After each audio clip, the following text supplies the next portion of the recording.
Halo, Assalamualaikum warahmatullahi wabarakatuh. Kembali lagi di channel SDS Kartika 14 dengan Pak Bagus. Sekarang kita akan mempelajari tentang kerajaan Hindu, Buddha, dan Islam di Indonesia. Oke, mari kita pelajari bersama.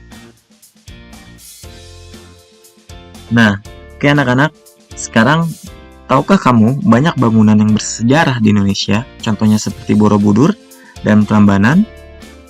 Nah, Borobudur dan Prambanan, apakah kalian tahu itu dibangun pada masa kapan, pada masa kerajaan apa, dan bagaimana?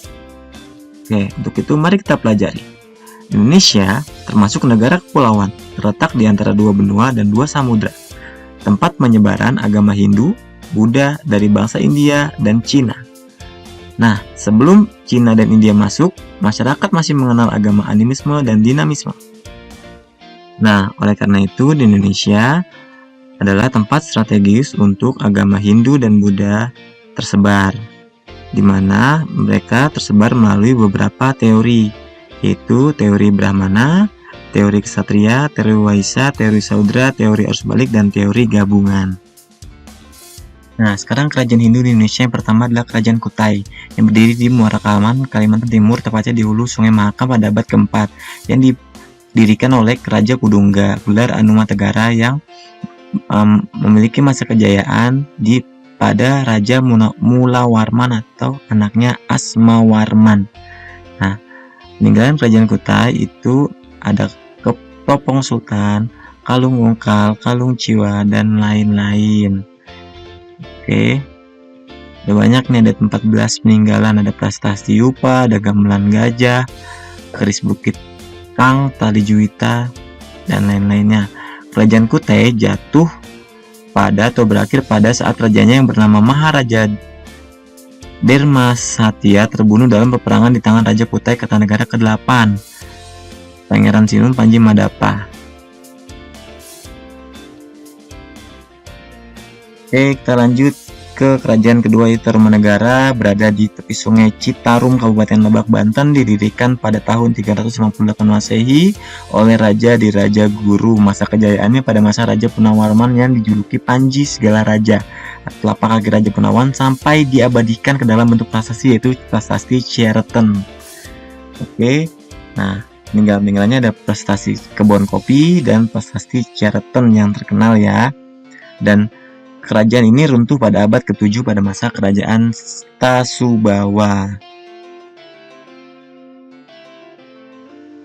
Oke, kita lanjut ke kerajaan Singosari yang berada di Malang, di mana didirikan oleh Ken Arok pada tahun 1222, yang masa kejayaannya dipegang oleh Raja Kertanegara pada tahun 1272 sampai 1292.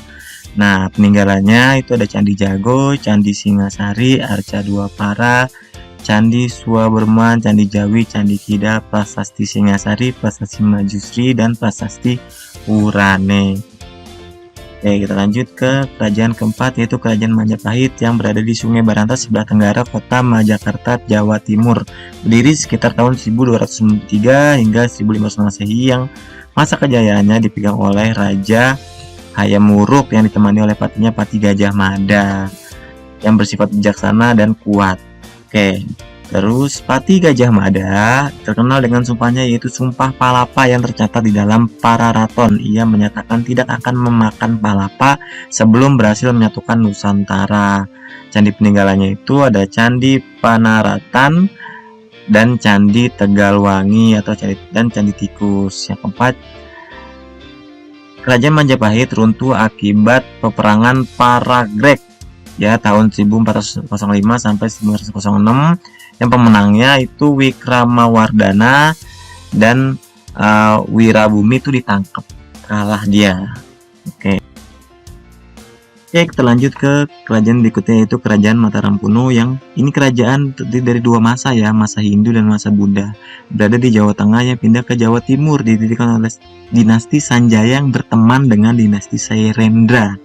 Oke, masa kejayaan di masa Raja Sanjaya dan Raja Balitung.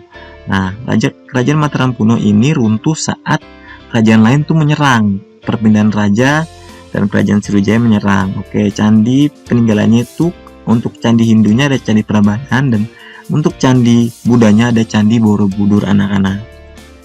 Oke, Bapak kira cukup sampai situ dulu. Kita lanjut ke part 2. Stay tune YouTube Kartika X4 dan see you.